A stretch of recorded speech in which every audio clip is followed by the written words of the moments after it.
A busca do outro. A solidão do ser gera a busca do outro. Esta não é uma afirmação gratuita e imaginária, mas resultante de pesquisa. Não se pode pesquisar o amor nos livros, nos estudos teóricos a respeito, nas múltiplas opiniões dos sábios, nem apenas nas relações humanas ou nas relações do homem com os outros seres ou com as coisas. A pesquisa do amor exige o método existencial da vivência individual e ôntico. Brota da estrutura psíquica de uma pessoa, define-se na ação relacional de um indivíduo com outro ser ou coisa e tem sua causa na profundeza das exigências ônticas nas fontes do ser. Se quisermos compreender o amor divino, temos de partir do amor humano. Esta é a nossa única possibilidade de abordagem para a pesquisa do amor. Fora dele, nos embrenhamos na complexidade filética da afetividade e somos arrebatados pelo fluxo dos sentimentos amorosos na correnteza indomável dos anseios, dos desejos, da mística religiosa, da poesia, do sonho, do delírio e do verbalismo emotivo. Pesquisando o amor em nós mesmos, na análise introspectiva dos seus impulsos iniciais e do seu desenvolvimento em fases sucessivas, e experimentando ao longo da vida nos seus sucessos e nos seus fracassos, podemos então passar ao exame extrospectivo do seu desenvolvimento nos outros, aplicando o método comparativo nas relações sociais. Esta não é uma pesquisa para jovens, pois só é acessível para adultos amadurecidos na vivência existencial do amor, curtidos na experiência de amar. Mas essa experiência tem de ser rica e profunda, abrangendo todas as manifestações do amor, sem o que a pesquisa estará previamente condenada ao fracasso nos seus resultados, por mais intelectualmente brilhantes que eles possam parecer. Os jogos de palavras, as expressões fascinantes, os recursos de oratória, as divagações líricas, as formulações eruditas e as proposições científicas não passam de confissões de incapacidade para chegar a uma conclusão verdadeira. Essa é a maior das tragédias humanas, responsável pelo aviltamento do homem e dos deuses e pelo fracasso da cultura. Ernst Cassirer não chegou a completar a sua tragédia da cultura por esquecer esse fator fundamental. Não temos a pretensão de solucionar esse problema, mas apenas de colaborar para a sua equação legítima em termos interexistenciais. Fora desses termos, o aspecto divino do amor é inabordável e ficará restrito às definições vazias do psicologismo sem alma do nosso século, que relegou o amor ao campo raso dos epifenômenos na mais descarada confissão de incompetência para investigá-lo. A simples oposição do amor ao ódio, como duas potências iguais e necessárias, e a admissão das perversões como expressões naturais do amor revelam a incapacidade psicológica para a compreensão do problema. O ódio é uma expressão passageira de resíduos da ferocidade ancestral da espécie. Esses resíduos se dissolvem no processo da evolução natural. O esquema evolutivo da consciência de René Hubert, levando o homem dos níveis da consciência teórica e da consciência prática à síntese da consciência estética, mostra a absorção progressiva desses resíduos das fases infra-humanas para que o homem se defina no plano superior da espécie. As perversões da afetividade, em que geral resultam de depravações sexuais, têm a mesma origem e o mesmo destino. Diante da ineficácia de suas técnicas superficiais, psicólogos e psiquiatras resolveram normalizar essas anormalidades, condenando seus portadores à entrega pura e simples às suas tendências patológicas por toda a existência. Não obstante, quantos casos de cura e recuperação ocorrem nas mãos de religiosos que estimulam os seus impulsos naturais de transcendência? Isso até mesmo em casos considerados como psicogenéticos irreversíveis. Os mergulhos mais profundos nas raízes da afetividade que as pesquisas parapsicológicas atualmente permitem, superam a catarse psicanalítica e produzem o reequilíbrio afetivo que parecia impossível. A paixão, que não é excesso de amor, mas desequilíbrio da afetividade proveniente da retenção de resíduos da animalidade pela inércia estática nos porões do ser, leva aos crimes absurdos do assassinato por amor. Nas personalidades bem estruturadas, o ciúme e o amor próprio nunca levam os indivíduos a essa monstruosidade contraditória. O amor é força criadora e não destruidora. Cria, ampara, perdoa, nunca mata. Por isso, a educação filética é indicada por Hubert como indispensável num sistema racional de educação que leva os educandos a superarem seus transtornos com crescimento psicoafetivo. É necessário educar os sentimentos, orientar a afetividade, canalizar as energias animais para que se façam homens e não lobisomens, indivíduos que parecem homens, mas trazem nas entranhas os instintos do lobo. Há um encadeamento universal de todas as coisas e seres, na metamorfose constante de toda a realidade aparente. Nas fases de transição, como vemos no processo mitológico e na própria transição das espécies, na história natural, a sereia conserva sua metade de peixe e o deus Anubis sua cabeça de falcão. Essas imagens míticas correspondem a realidades presentes em todos os reinos da natureza. Se não tivermos a visão exata do processo ontogenético da espécie, não saberemos dizer o que é normal e anormal no homem. Frequentemente deparamos com a indecisão de especialistas deste ou daquele campo das ciências que perguntam: o que é normal? A própria palavra normal deveria dar-lhes a resposta precisa. O critério do normal não é ontogênico, mas estatístico. Em qualquer plano da realidade, o normal se define pela maioria. As formas ou características aberrantes estão fora da norma, que não é ditada pelo sistema social, mas pela natureza da espécie. Um bezerro de 2 cabeças é tão anormal quanto um homem bissexuado ou dotado de impulsos animalescos. Quem não sabe discernir o normal do anormal está sofrendo de perturbações do discernimento. É claro que o critério estatístico não se baseia apenas no número, mas nas características da espécie. O aumento de casos de anormalidade numa comunidade não pode transformar o anormal em normal, como uma epidemia não transformaria a doença em rigidez. O psiquiatra que diz a um adolescente: entregue-se aos seus impulsos e viva a sua normalidade, não conhece o sentido da palavra normal. Além disso, é um incompetente na sua profissão e comete um crime de lesa humanidade. Pouco importam os seus títulos. O que vale são os seus atos. É o seu comportamento profissional. Faltam-lhe os conhecimentos básicos da ontogenia humana, da própria psicologia, da concepção existencial do homem como projeto, que se lança na existência em busca da transcendência. Falta-lhe ainda o conhecimento da estrutura da consciência. Quer livrar o paciente dos complexos e traumas de sua posição anormal, dando à sua anormalidade o rótulo falso de normalidade individual, o que é simplesmente um absurdo lógico, pois a norma provém do coletivo e não do indivíduo. Falta-lhe, portanto, até mesmo o conhecimento da lógica. É um analfabeto do espírito, incapaz de perceber que a sua própria posição profissional se apoia nos processos normativos da sociedade em que vive. Toda essa argumentação nos parece necessária para uma compreensão do amor, como a busca do outro. Platão, no Banquete, faz Sócrates definir o amor como um vazio que procura preencher-se. Diotima lembra o mito dos hermafroditas, homens duplos do princípio do mundo que possuíam 4 braços e 4 pernas e andavam rodando. Zeus os cortou pelo meio, separando-os pelas costas. Desde então, as metades se perderam e se buscam sem cessar.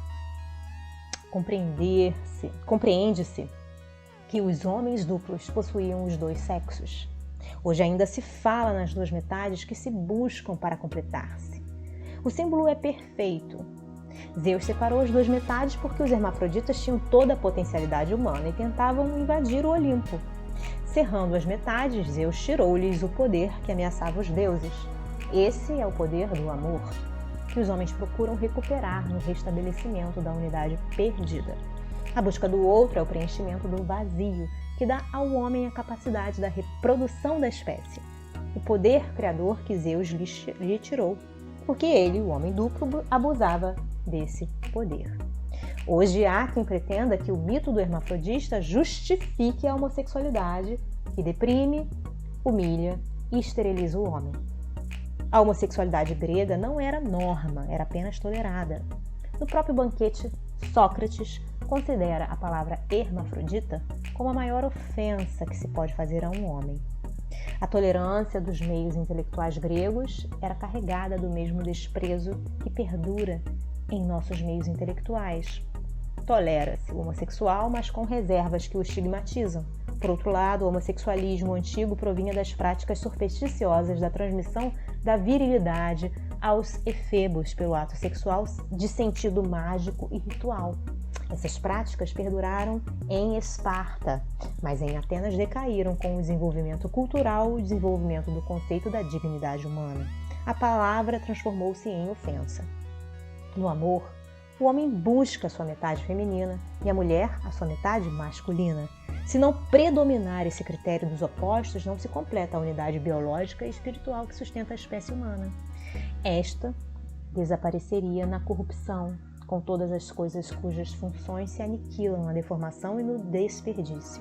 Bastaria esse raciocínio primário para mostrar aos psicólogos e psiquiatras da libertinagem terapêutica o absurdo em que incidem.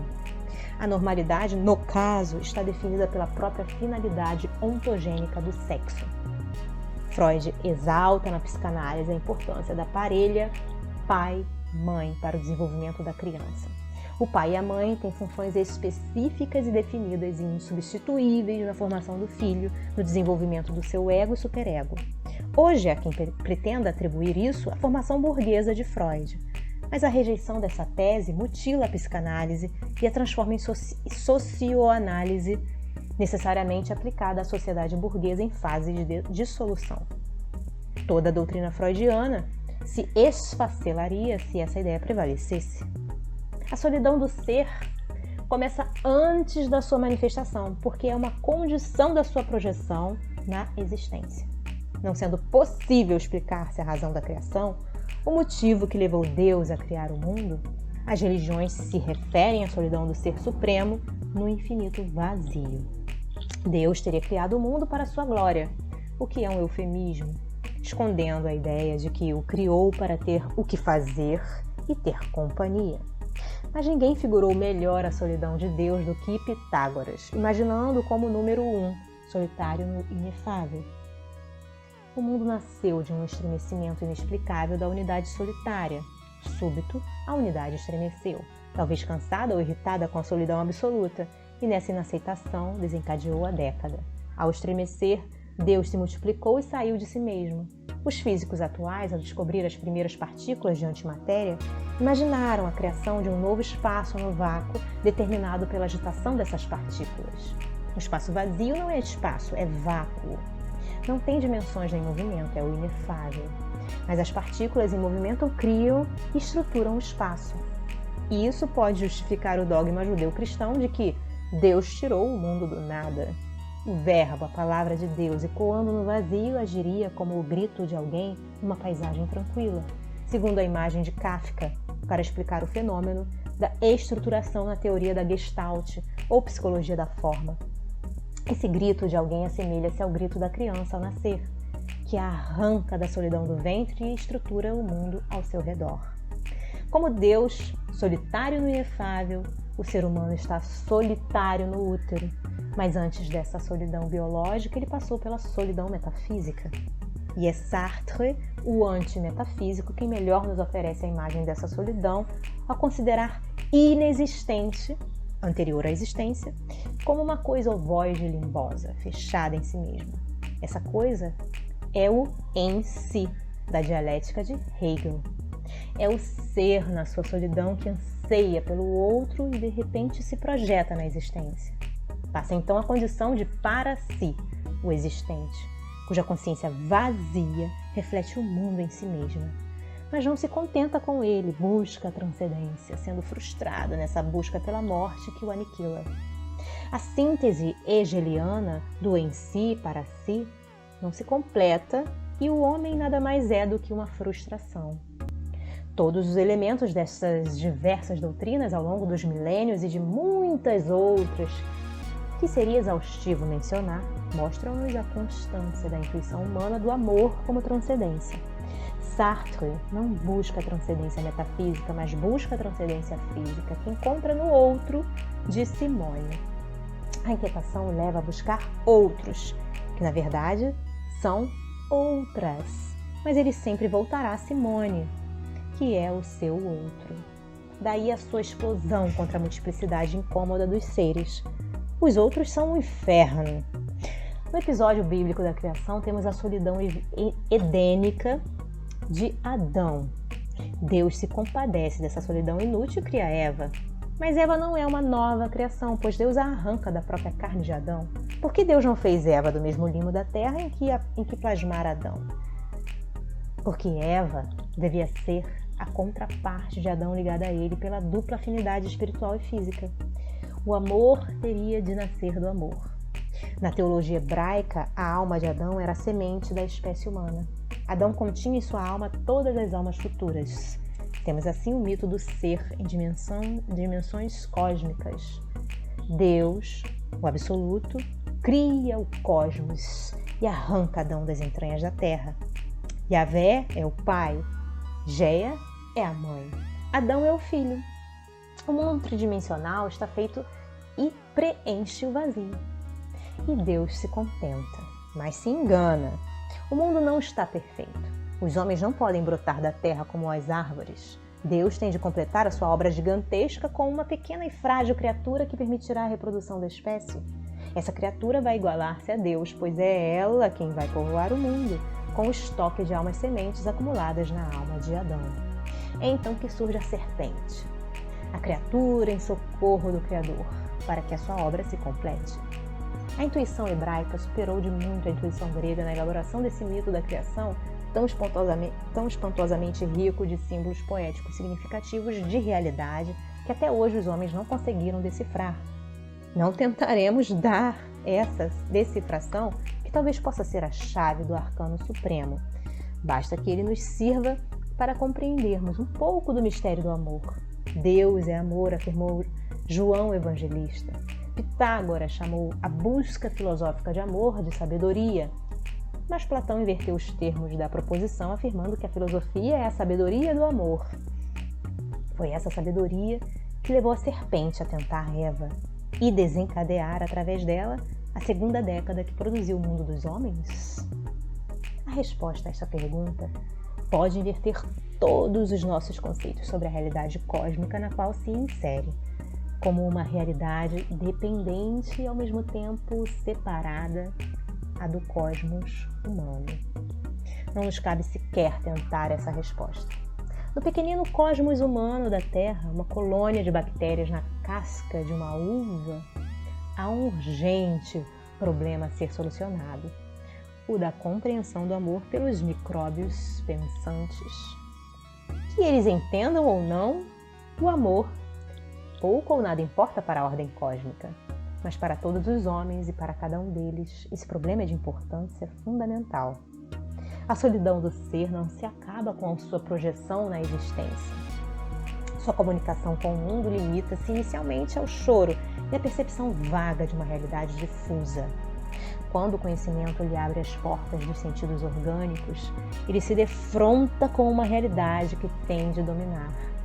Sua luta é solitária nas primeiras fases da infância, mas pouco a pouco ele aprende a reelaborar essa realidade através da consciência. Os estímulos exteriores provocam aflorar na consciência supraliminar da reminiscência platônica, do mundo das ideias provenientes do passado. As categorias da razão, que são as lembranças dinâmicas de experiências anteriores, são reformuladas ao contato das experiências atuais. O ser começa a revelar-se em sua facticidade psicoafetiva, naquilo que ele é em si mesmo. E surgem então os primeiros conflitos. entre o que ele é, a sua facticidade, e o mundo, e o que o mundo é, a facticidade do mundo. Esse conflito geral é atenuado pela intenção, o esquema intencional de seus objetivos para a nova existência, que ele traz na sua consciência subliminar inconsciente, e que se reflete de maneira sugestiva na consciência supraliminar, ou consciência imediata, ou consciência de relação, orientando-lhe as atitudes e o comportamento. Na adolescência, a intenção se firma, ou se deixa vencer pelas lembranças antigas, o que determina a chamada crise da adolescência, que não raro modifica profundamente o jovem, a ponto de surpreender os seus familiares. O passado pesa mais fortemente sobre ele, exigindo opções, enquanto as solicitações da intenção aumentam de intensidade. No esquema intencional existe sempre uma figura, às vezes esbatida, às vezes definida, não raro conjugada com a da mãe ou do pai. É o par que o jovem ou a jovem espera encontrar na nova existência. A busca dessa figura se inicia nos primeiros contatos afetivos determinados pelas circunstâncias. Começa geralmente mais cedo do que pensamos. E na maioria das vezes é uma busca torturante, que irá sem sucesso até o fim da existência. Porque há também o conflito dos interesses imediatistas do ser com os desígnios ideais do ser supremo que visam ao futuro. O par pode não estar presente nesta existência ou pode estar ligado por compromissos anteriores a outro ser. Daí o desencontro que marca a maioria das vidas na Terra. Os seres em desencontro continuam solitários. É desnecessário que tenham aprimorada a sensibilidade afetiva para não transformarem sua união em desastre familiar. A necessidade de comunicação se acentua, a solidão aumenta de lado a lado. Se não houver o socorro dos filhos, o rompimento é imediato. Isso nos mostra o aspecto fundamental do amor, que o define como a busca do outro.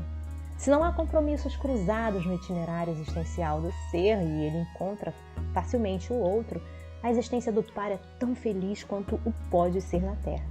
É o amor inalterável que une os dois seres como se fossem um só, vencendo todas as dificuldades e contratempos da existência, ignorando o fastio da rotina. Nenhum outro pode substituir qualquer dos dois. E se um morrer, o outro continuará fiel à sua memória até o fim da vida. Vemos então que a essência do amor é a afinidade, a sintonia perfeita dos seres que atingiram o mesmo grau de evolução espiritual. Isto parece tanto mais certo quanto notamos que se aplica igualmente ao amor do próximo e ao amor a Deus. O amor ao próximo é difuso, abstrato, mas se concretiza, e para isso se centraliza no conceito do humano. Concebendo a humanidade como a espécie a que pertencemos, encontramos em cada criatura os motivos da afinidade que nos fazem perdoar os seus defeitos e amá-la como um reflexo de nós mesmos. O amor a Deus provém da ideia inata de um Deus no homem, segundo a tese cartesiana, e de nossa afinidade com esse arquétipo divino que também desejamos atingir no processo de transcendência. Quando a nossa intenção coincide na medida relativa possível com essa idealização profunda da alma, a lei de adoração se manifesta em plenitude e amamos a Deus em espírito e verdade. Não amamos um ídolo, uma figura humana de Deus, mas a sua essência manifestada na grandeza e beleza da sua obra, em que nos integramos. A função principal das religiões, se elas não se abastardassem nos caminhos do mundo, sob a ação da imaturidade humana, seria realmente a de nos religar a Deus, do qual nos desligamos pelo desenvolvimento da razão, envaidecidos com a nossa capacidade de julgar. Sozinhos e expostos no mundo a todos os perigos da existência, nem mesmo essa situação de insegurança permanente nos impede de julgar a Deus e excluí-lo da realidade existencial. O ateísmo é a rejeição do arquétipo divino que nos humilha por termos de adorá-lo.